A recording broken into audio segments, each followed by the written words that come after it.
So there's a whole lot of talk right now about how can Democrats go about messaging better? How can they win back the working class? How can they be more relatable? And anytime someone starts throwing those questions around, I always say, look no further than Kentucky Governor Andy Beshear. Because every time Andy gets in front of a microphone, he absolutely lays down the blueprint for how we should all be going about messaging. He never gets tripped up in the weeds.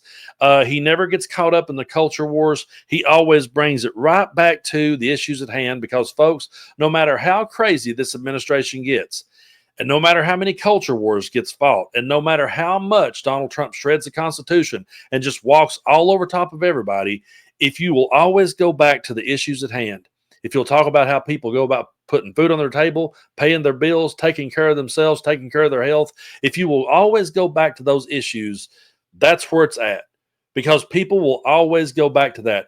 People that gets caught up in these culture wars and this political circus, they'll always find a way to defend Donald Trump. But when it comes down to the receipts, when it comes down to the grocery bill, when it comes down to how they feed their families, right there's where the truth really gets told. And that's why that we always need to always take it back to the issues at hand. And so I'm going to show you Exhibit A on how you go about doing that. Here's a reporter trying to get Andy tripped up, trying to get him to start talking about the culture issues, but Andy does not take the bait and instead flips it, gives it back to the reporter in a way that the average voter out there watching this, it's going to resonate with that person. Take a look. Has the Democratic Party, at least some, alienated some rural Kentuckians? Well, I certainly hope that rural Kentuckians would be alienated by a $300 million cut in food that's going to make more rural Kentuckians go hungry. I don't think that's the controversy, in the though. 17 million people that are going to be cut from their health care, including in rural Kentucky.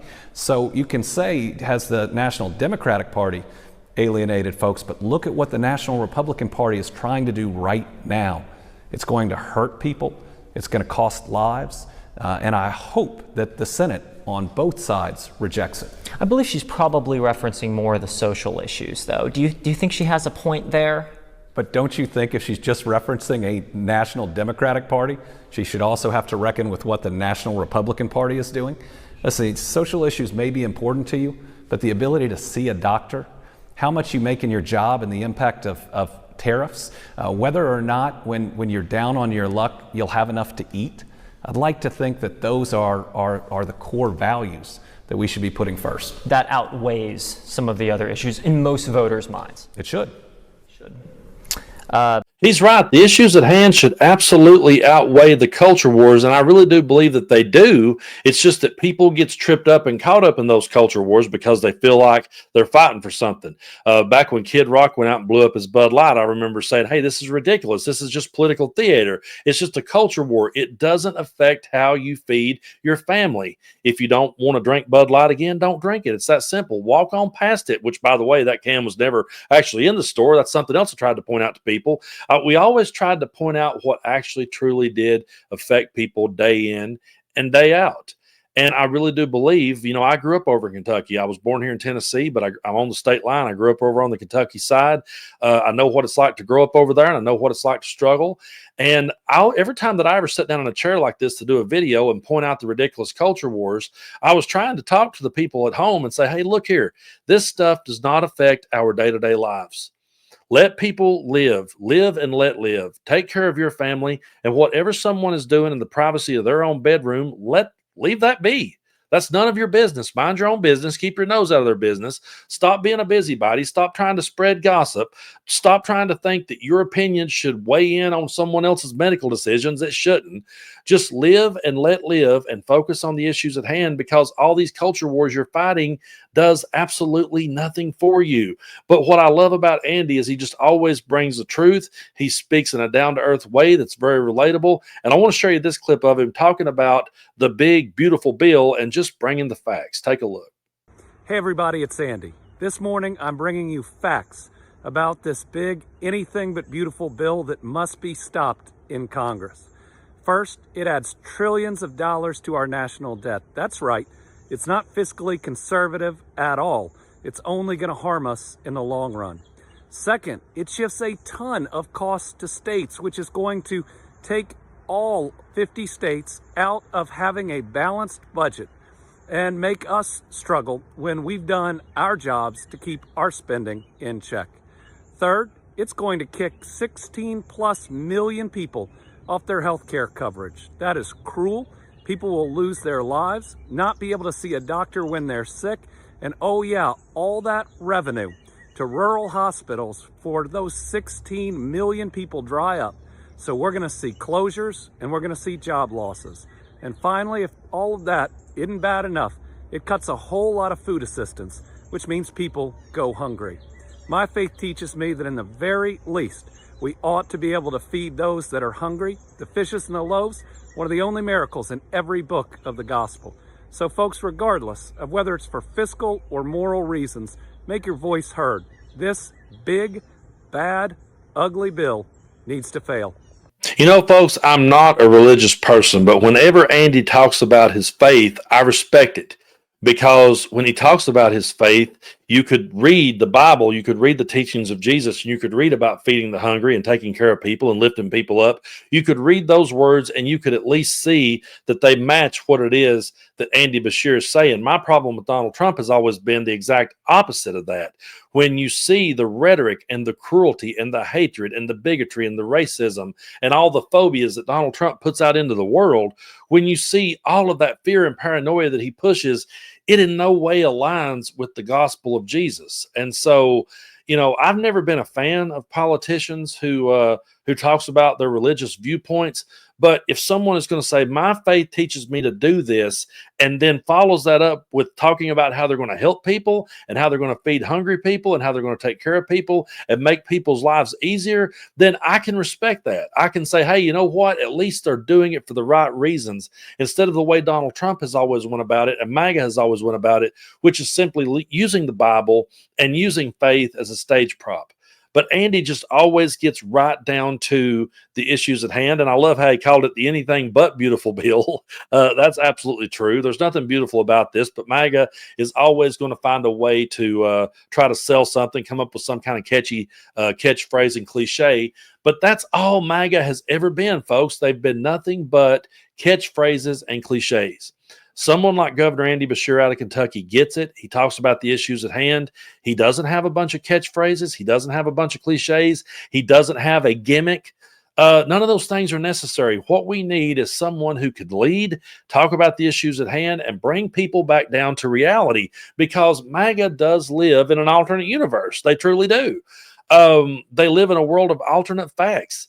And so I really do believe that what we need more than ever is someone like an Andy, always reminding us of what the issues are about and what we should be focused on. And anytime they try to get us tripped up in the weeds with these culture wars to keep everybody fighting, we need to get right back to the issues at hand. But how are you going to feed your family? How are you going to take care of your children? How are you going to take care of your sick mom and dad?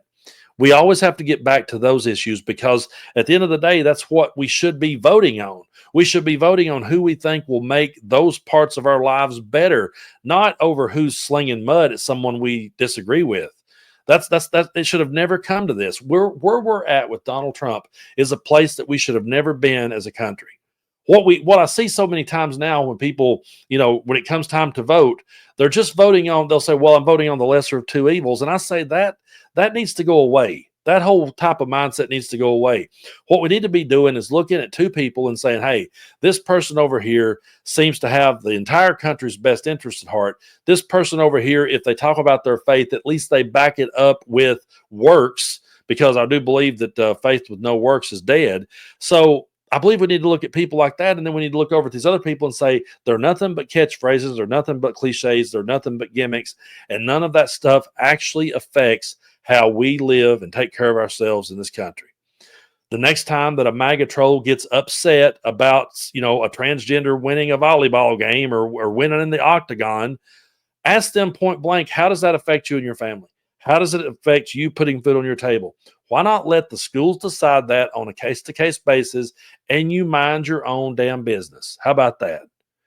We always have to come right back to the reality of it, because, again, they live in an alternate reality. So always bring it home. Always bring the truth, and always bring a dose of reality. And when you see them getting all worked up over some culture war, bring it right back home to, How are you going to feed your family, and how's Donald Trump or J.D. Vance or anyone in MAGA ever going to help you with that? They're not. If you take away the rhetoric that MAGA has, you'll realize that's all they have is rhetoric.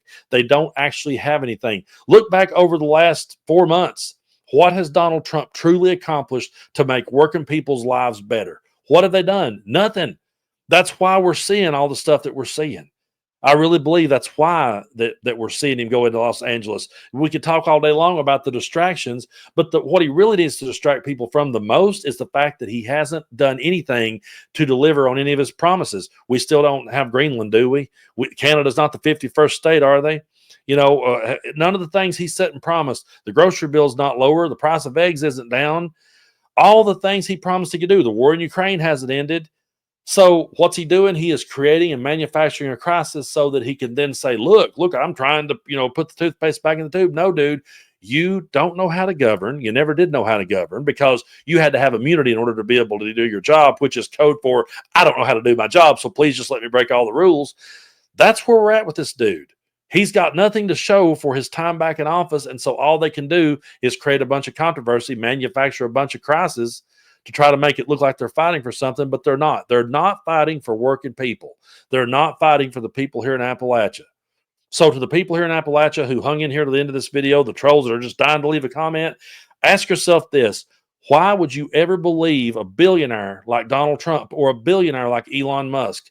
Do you think those men actually care about you?